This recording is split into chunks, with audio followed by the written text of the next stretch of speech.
शिरनेरच्या विद्यार्थ्यांचा तहसील कार्यालयात थेट प्रशासनाशी संवाद. अंबड तहसीलदार विजय चव्हाण यांच्याकडून महसूल यंत्रणेचे प्रत्यक्ष मार्गदर्शन. जिल्हा परिषद प्राथमिक शाळा शिरनेर येथील विद्यार्थ्यांना शासकीय कामकाजाची प्रत्यक्ष माहिती मिळावी या उद्देशाने दिनांक 6 फेब्रुवारी रोजी विद्यार्थ्यांनी अंबड तहसील कार्यालयास शैक्षणिक भेट दिली. या उपक्रमामुळे विद्यार्थ्यांना प्रशासनाचा प्रत्यक्ष अनुभव घेण्याची सुवर्ण संधी मिळाली. यावेळी शिरनेर गावाच्या सरपंच रेणुका रामेश्वर गायके, उपसरपंच विठ्ठल अर्जुन भोजने, शाळेचे शिक्षक महादेव वैराळ, शिक्षिका शालिनी वानखेडे तसेच गावातील प्रतिष्ठित नागरिक उपस्थित होते. अंबडचे तहसीलदार विजय चव्हाण यांनी विद्यार्थ्यांचे मनापासून कौतुक करत तहसील कार्यालयातील विविध विभागाचे कार्य, महसूल प्रशासनाची रचना, नागरिकांच्या समस्या कशा सोडवल्या जातात याची सविस्तर माहिती दिली. आपल्या सहकार्यासह सदर माहिती दिली. यानंतर विद्यार्थ्यांना महसूल न्यायालयाचे प्रत्यक्ष कामकाज दाखवण्यात आले. प्रशासनाची कामकाज पद्धत प्रत्यक्ष पाहिल्यामुळे विद्यार्थ्यांमध्ये प्रचंड उत्साह संचारला. या शैक्षणिक सहलीमुळे विद्यार्थी-विद्यार्थिनी अक्षरशः भारावून गेले असून भविष्यात प्रशासनात काम करण्याची प्रेरणा मिळाल्याचे मत अनेक विद्यार्थ्यांनी व्यक्त केले. हा उपक्रम शिक्षकासोबतच या विद्यार्थ्यांच्या सर्वांगीण विकासासाठी अत्यंत उपयुक्त ठरत असल्याचे उपस्थित मान्यवरांना सांगितले. विद्यार्थी 5वी ते 7वी पर्यंतचे विद्यार्थी आणि विद्यार्थिनी या ठिकाणी आलेले होते. काल त्यांचे शिक्षक आमच्याकडे येऊन त्यांनी आम्हाला विनंती केली होती की त्यांच्या विद्यार्थ्यांसाठी जे काही तहसील कार्यालय आहे, तहसील कार्यालयाची कार्यपद्धती काय आहे याबाबत त्यांना पाहायचं आहे असल्याबाबत त्यांनी विनंती केली होती. त्यांना आम्ही आज तात्काळ वेळ दिला होता. आज 12 वाजल्यापासून हे विद्यार्थी आलेले आहेत. त्यांना तहसील कार्यालयाची जी काही संरचना आहे ती सांगितली. त्याचबरोबर तहसील किंवा तालुका प्रशासन कोणत्या पद्धतीनं चालतं, त्याचबरोबर शासन कोणत्या पद्धतीनं चालतं याबाबतची सर्व माहिती त्यांना आम्ही दिलेली आहे. त्यासोबतच प्रॅक्टिकली त्यांना प्रत्येक विभाग, आवक-जावक विभागापासून ते सर्व विभाग जेवढे 13-14 विभाग आहेत त्या 13-14 विभागांकडे त्यांना नेऊन त्यांची ओळख करून दाखवलेली आहे आणि त्या विद्यार्थ्यांनी चांगल्या पद्धतीनं या ठिकाणी प्रश्न विचारलेले आहेत. त्यासोबतच आपल्या इथं योगायोगानं आज सुनावण्या होत्या. उशिराने जन्ममृत्यू नोंदणी आदेशाच्या अनुषंगाने सुनावण्या होत्या आणि प्रॅक्टिकली वकील साहेब सुद्धा या ठिकाणी आलेले आहेत अंबडचे. त्या वकील साहेबांनी सुद्धा वकिलीच्या अनुषंगाने त्यांना खूप चांगली माहिती दिलेली आहे. त्याचबरोबर न्यायव्यवस्थेची सुद्धा माहिती व्यवस्थित देण्यात आलेली आहे. विद्यार्थ्यांमध्ये अत्यंत चांगला उत्साह होता. विद्यार्थ्यांना मी सुरुवातीला आल्याला या ठिकाणी त्यांच्यासोबत चर्चा केली. विद्यार्थ्यांना अनेक प्रश्न विचारले. विविध स्पर्धा परीक्षा किंवा जी काही आपली भारतीय राज्यघटना आहे आणि कायदे व्यवस्था आहे त्यानुसार आपण काय कोणत्या पद्धतीने कारभार चालतो ते सांगितलं. त्यासोबतच विद्यार्थ्यांना काही प्रश्न विचारले. विद्यार्थ्यांनी अत्यंत चांगल्या पद्धतीने या ठिकाणी उत्तर दिलेलं आहे. त्यांच्यामध्ये चांगला आत्मविश्वास आहे. खरं तर जिल्हा परिषदच्या शाळेचे विद्यार्थी एवढे कॉन्फिडंट असणं हे खूपच चांगली बाब आपल्यासाठी आहे, सकारात्मक बाब आहे. असेच जर जिल्हा परिषदचे विद्यार्थी असतील तर 100% सर्वसामान्य विद्यार्थी जे आहेत किंवा गोरगरिबाचे विद्यार्थी आहेत नक्कीच पुढे जाऊन अधिकारी होतील. अनेक विद्यार्थ्यांनी या ठिकाणी कोणी कलेक्टर, कोणी तहसीलदार, कोणी पोलीस डिपार्टमेंटमधले अधिकारी, त्यासोबतच वकील किंवा न्यायाधीश होण्याचे, त्यासोबतच काही लोकांना आम्ही सल्ला दिलेला आहे. यासोबतच अधिकारी कर्मचारी तेव्हाच त्यासोबतच चांगले नेतृत्व गुण घडवून नेतृत्व सुद्धा करा असं त्यांना आम्ही या ठिकाणी मार्गदर्शन केले आहे.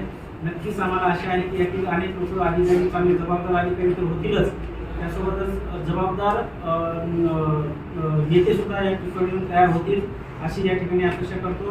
सर्व विद्यार्थ्यांना या ठिकाणी मी शुभेच्छा देऊन आज त्यांचे जे शिक्षक आहेत शिक्षकांना विशेष त्यांचं शिक्षकांचं मी अभिनंदन करतो.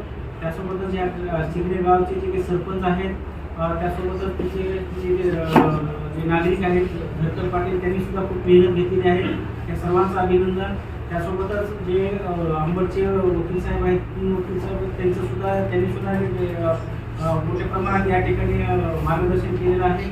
चांगल्या छोट्या भाषेमध्ये त्यांना समजून सांगितलेलं आहे. त्यासोबत नगरपालिकेचे सुद्धा कर्मचारी या ठिकाणी आहेत, त्यांचे सुद्धा या ठिकाणी आभार आहेत. त्यांना हे प्रशासन कोणत्या पद्धतीने चालते याबाबत व्यवस्थित माहिती मिळालेली आहे आणि त्यांच्यामध्ये नक्कीच आत्मविश्वास निर्माण झालेला आहे आणि पुढे चालून जबाबदार अधिकारी आणि जबाबदार नेतृत्व नक्कीच तयार होईल अशी मी या ठिकाणी आशा बाळगतो. धन्यवाद. तर त्याच्यासमोर ते कागदपत्र असतात, ही कागदपत्र चेक करतो. मला जर काही डाऊट वाटलं तर मी त्याला क्रॉस प्रश्न विचारतो, आणि जर डाऊट असेल तर मी ते रिजेक्ट करून टाकतो. त्यांची वकिलाची बाजू सुद्धा मी अमान्य करतो, आणि अमान्य केल्याने ते प्रकरण तू खाली जाऊन जाते. मग ते काय करतात, माझं जर नाही पडलं तर माझ्या विरोधात ते उच्च न्यायालयात जातात. आलं लक्षात? माझ्या विरोधात ते उच्च न्यायालयात जाऊ शकतात. अतिशय सुंदर प्रश्न विचारला की वकिलाचं काम काय असतं. वकिलाचं सगळ्यात प्रमुख असं काम असतं ते म्हणजे कायद्याचा अभ्यास आणि आपली एखाद्या व्यक्तीवर आपली जी शासन व्यवस्था आहे ही कायद्याद्वारे निर्माण झालेली व्यवस्था आहे, आणि या व्यवस्थेमध्ये जे काही देशामध्ये वेगवेगळ्या प्रकारचे कायदे कार्यरत आहे त्या कायद्याच्या चौकटीमध्ये आपली भूमिका किंवा आपण ज्यांची वकिली करतो, ज्या व्यक्तीची बाजू मांडण्याचं काम हे वकिलांचं असतं. जेल होण्यासाठी पहिल्यांदा आपल्याला LLB कोर्स करावा लागतो. LLB सांगितलं त्यांनी कशा पद्धतीने केलं जातं, कारण की 2 प्रकारे LLB करतात. एक तर 3 वर्षाची असते, ते ग्रॅज्युएशन नंतर असते, आणि 5 वर्षाची 12वी नंतर असते. आता कुठलीही एक्झाम द्यायची, कोणताही ऑफिसर व्हायचं असेल किंवा अधिकारी व्हायचं असेल त्याच्यासाठी एक पूर्वपरीक्षा ठेवलेली आहे. कोणत्याही क्षेत्रात गेलं, आता तहसीलदार साहेब झाले त्यांच्यासाठी MPSC ही जी पूर्वपरीक्षा आहे. तसंच जे आता ॲडव्होकेट होतो त्यांच्यासाठी CAT असते, त्याची ती पूर्वपरीक्षा दिल्याशिवाय वकील होता येत नाही. आणि वकील झाल्याच्या नंतर ज्या वेळेस वकील झालं त्यानंतर परत बार काउन्सिल महाराष्ट्र शासन एक न्यायाधीशची परीक्षा घेतात.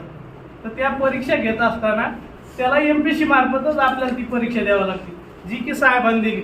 कोणी तहसीलदार साहेबांनी जी परीक्षा दिली तीच आपल्याला न्यायाधीशसाठी घेतल्या जाते. परंतु याचा सिलेबस हा अलग असतो, कारण की ह्या सिलेबसमध्ये पूर्ण कायद्याची माहिती आपल्याला विचारली जाते, आणि त्या कायद्याच्या माहितीत ज्याला चांगल्या पद्धतीनं म्हणजे पेपरमध्ये जो मेरिटमध्ये येईल तो त्या पेपरमध्ये त्या जजसाठी सिलेक्शन होतं.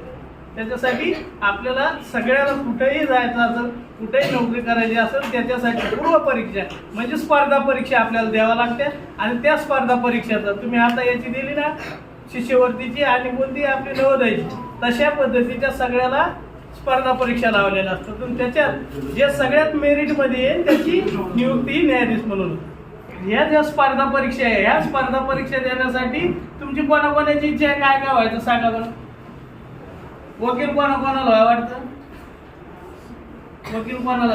आता वकिलाची एक परिभाषा सांगतो. वकील हा कसा असतो, दुवा आहे, गोरगरिबासाठी न्याय मिळवून देणारा दुवा. म्हणजे गोरगरिबात न्याय कोण मिळवून देतात? वकील.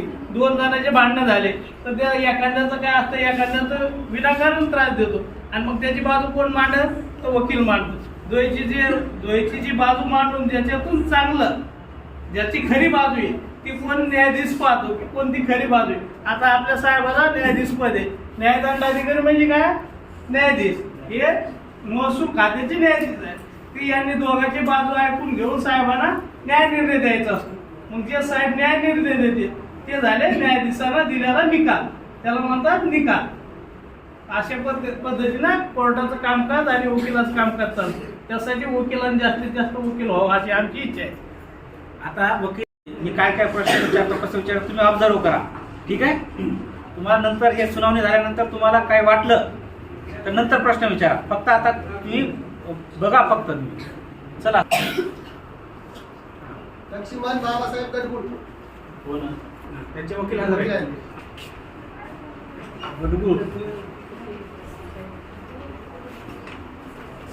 मी अर्जदारांचा वकील आहे. अर्जदाराच्या वतीनं आपल्या महाराष्ट्र शासनाच्या जन्म मृत्यू अधिनियम कायद्यानुसार जो महाराष्ट्र शासनानं GR काढलेले जन्म किंवा मृत्यूचं प्रमाणपत्र वितरित करण्याबाबत, त्या अनुषंगानं मी माझे पक्षकार लक्ष्मण गडगुड यांच्या वतीनं माननीय तहसीलदार साहेबांच्या यांच्या न्यायालयामध्ये अर्ज दाखल केलेला आहे. आणि त्या अर्जाच्या अनुषंगाने आज मी माझ्या अर्जदाराची बाजू मांडण्यासाठी इथे उभा आहे. नगरपालिका हजर आहेत ना? तुम्ही कोण आहे? मी विभाग प्रमुख जन्म मृत्यू प्रल्हाद साखर मोर्चे. अहवाल आले यायचं? हो. किती अहवाल?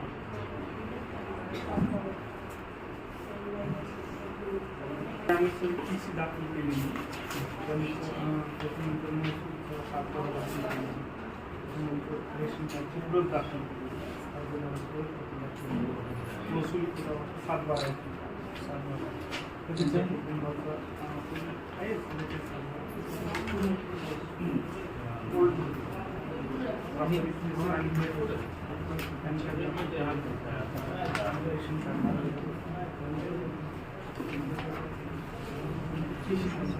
झडपी हायस्कूल अंबड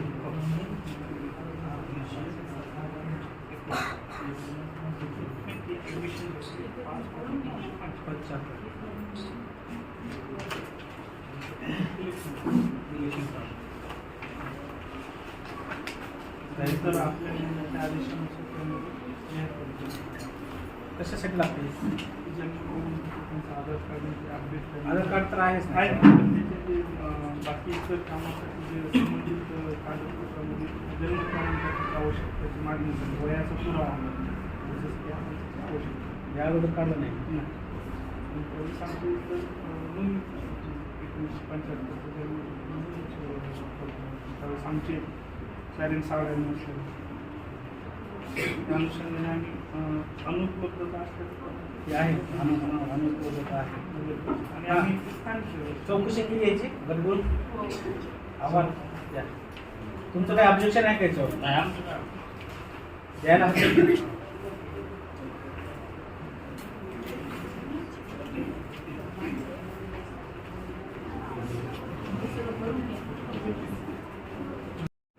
खासरा पत्र किंवा फेरफार जर जुना असेल किंवा मालमत्ता हे जर असेल जुनं तुमच्याकडे मालमत्ता कार्ड असते का जुनं पावती असते जुनी हा हा हा जुनी जुनी हो. ते पण दिलं तरी चालेल तर चालतं मालमत्ता पत्र जुनं जे लास्ट जुनं असेल ते द्या जास्तीत जास्त जुनं देशीच्या अगोदर किंवा जवळ दे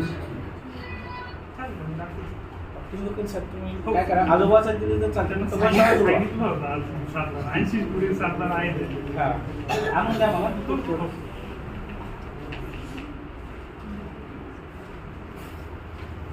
अर्जदाराचे वकील आहेत आणि त्यांना विरोध करणारे ते पलीकडचे नगरपालिकावाले आहेत. त्यांनी आता जाहीर प्रकरण दिलं पेपरमध्ये. आता काय ऑब्जेक्शन नाही म्हणले. आणि हे जे लिहिलं मी हे सगळं याला प्रोसिडिंग म्हणतात. आणि ह्याच्यावरती काय काय झालं ह्याच्यावर सगळं असतं. ह्याच्यात कोणते कागद दिले काय नाही. आता ह्याच्यावरती सगळं ह्याचे वकील साहेबांनी त्यांची बाजू मांडली. आता हे मला पटलं. आता ह्याच्यावरती मी कोर्टाचे जसं आदेश असतात ते आदेश वेगळ्यानं मी देणार. ठीक आहे, लक्षात आलं का? तुम्हाला काही शंका असेल तर विचारू शकता त्यांच्या. कोणाची बाजू खरी? आणि त्या माणसाची खरी आहे. तुम्ही हात दाखवला ना. वकील साहेबांनी केस जिंकली त्याच्यात. आम्ही आमची बाजू नगरपालिका अंबडच्या वतीने आम्ही स्वतः मी विभाग प्रमुख जन्म मृत्यूचा आम्ही स्वतः तहसीलदार सरांकडून आमची माझी वकीलची बाजू मांडलेली आहे. अर्जदाराचे वकील आहेत आणि त्यांना विरोध करणारे ते पलीकडचे नगरपालिकावाले आहेत. त्यांनी आता जाहीर प्रकरण दिलं पेपरमध्ये. आता काय ऑब्जेक्शन नाही म्हणले. आणि हे जे लिहिलं मी हे सगळं याला प्रोसिडिंग म्हणतात. आणि ह्याच्यावरती काय काय झालं ह्याच्यावर सगळं असतं. ह्याच्यात कोणते कागद दिले काय नाही. आता ह्याच्यावरती सगळं ह्याचे वकील साहेबांनी त्यांची बाजू मांडली. आता हे मला पटलं. आता ह्याच्यावरती मी कोर्टाचे जसं आदेश असतात ते आदेश वेगळ्यानं मी देणार. ठीक आहे, लक्षात आलं का? तुम्हाला काही शंका असेल तर विचारू शकता त्यांच्या. कोणाची बाजू खरी? आणि त्या माणसाची खरी आहे. तुम्ही हात दाखवला ना. वकील साहेबांनी केस जिंकली त्याच्यात. आम्ही आमची बाजू नगरपालिका अंबडच्या वतीने आम्ही स्वतः मी विभाग प्रमुख जन्म मृत्यूचा आम्ही स्वतः तहसीलदार सरांकडून आमची माझी वकीलची बाजू मांडलेली आहे.